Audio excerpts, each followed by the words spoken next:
Hello friends, Chaitanya Vlogs লৈ পুনৰবাৰ স্বাগতম জনাইছো আৰু লগতে লৈ আহিছো আপোনালোকলৈ আৰু এটা ৰেচিপি আৰু এই ৰেচিপিটো হৈছে সৰু মাছৰ সৈতে বিলাহী আৰু আলুৰ আঞ্জা ৰেষ্টুৰেণ্ট ষ্টাইলত কাৰণ আমি ৰেষ্টুৰেণ্টত সাধাৰণতে কেতিয়াবা খাওঁ সৰু মাছৰ সৈতে আঞ্জা বিলাহী আৰু আলু দিয়া তো তাৰ কাৰণে ললো মই আলুখিনি মই বইল কৰি লৈছো লগত লৈছো এটা পিয়াজ সৰু বেছি পিয়াজ নালাগে কাৰণ অলপমান মাছ গতিকে নহৰু 2 ফুট লৈছো জলকীয়া এটা লৈছো আদা এটুকুৰ লৈছো আৰু লগত লৈছো এটা বিলাহী এটো মই কাটি লৈছো বিলাহীটো আৰু এতিয়া প্ৰথমতে মাছখিনি দি লম হালধি অলপমান নিমখ অলপমান আৰু জুক অনুযায়ী দিব আপোনালোকে দি মেলি আপোনালোকে হাতেৰে ভালকে খানি লব কাৰণ সৰু মাছ যিহেতু গতিকে হালধি কৰবাত লাগিব কৰবাত নালাগিব গতিকে হাতেৰে খানি লব মই হাতেৰে এনে ধৰণে খানি লৈছো লৈ এতিয়া কেৰাহী বহাই দিম কেৰাহীত দিম অলপমান তেল আৰু তেল দিওতে আপোনালোকে তেলটো নিজৰ জুখমতে দিব কাৰণ মাছ অনুযায়ী মই তেল দিছো এয়া মোৰ মাছখিনি অকমান মাছ গতিকে মই অলপমান তেল দিছো আৰু এতিয়া তেল গৰম হৈ গৈছে গতিকে মাছখিনি মই বহাই দিলো আৰু মাছখিনি অলপমান ফ্ৰাই কৰি লম খুব বেছি ফ্ৰাই নকৰিলেও হ'ব খালি গুটেখিনি মাছ ভালকে ভাজি যোৱাকে মানে ফ্ৰাইটো কৰি লব আপোনালোকে তো এনে ধৰণে ভালকে লৰাই যেতে মাছকিটা ভাঙি নাযায় অলপ লাহে লাহে লৰাই দিব কাৰণ মই যেটো তেল অকমান কমেই ইউজ কৰো তো মই অলপমান কম দিছো তেলটো আপোনালোকৰ অনুযায়ী তেলটো দিব আৰু মাছখিনি ধুনিয়াকে ফ্ৰাই কৰি লব এনেও বিলাহী আলুৰ আঞ্জা বনাওতে বহুত বেছি তেল নালাগে গতিকে এতিয়া মই মাছখিনি ভাজা হৈ গল গতিকে মই মাছখিনি নমাই দিলো আৰু এতিয়া সেম কেৰাহীটো ধুব নালাগে সেম কেৰাহীতে মই আৰু অলপমান তেল দিলো আঞ্জাখন বনাবৰ বাবে গতিকে তাৰ কাৰণে মই দিলো এটা শুকান জলকীয়া লগত দিলো এটা তেজপাত আৰু লগত দিলো অকমান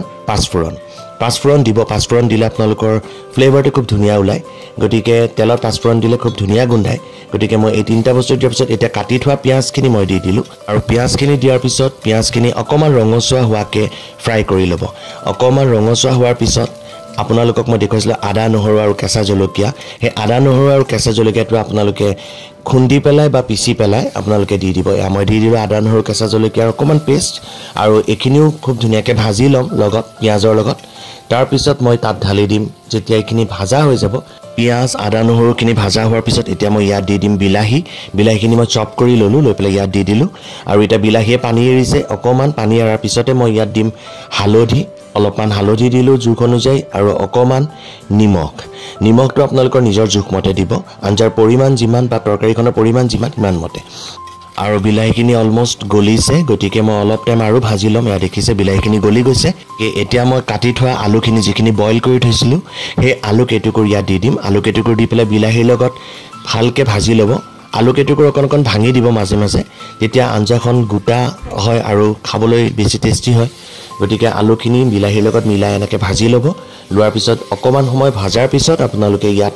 পানী ঢালি দিব অলপমান পানী ঢালি উতলাবৰ কাৰণে এৰি দিব গতিকে মই এটা পানী ঢালি দিলো আৰু পানী ঢালি অলপ সময় উতলিবলৈ দিম মাছখিনি এতিয়াই নিদিব যেতিয়া উতল আহিব তেতিয়াহে মাছখিনি ঢালিব লাগিব এতিয়া মই বিলাহী আৰু আলুৰ এই তৰকাৰীখন উতল আহিবলৈ এৰি দিলো আৰু উতল অহাৰ পিছত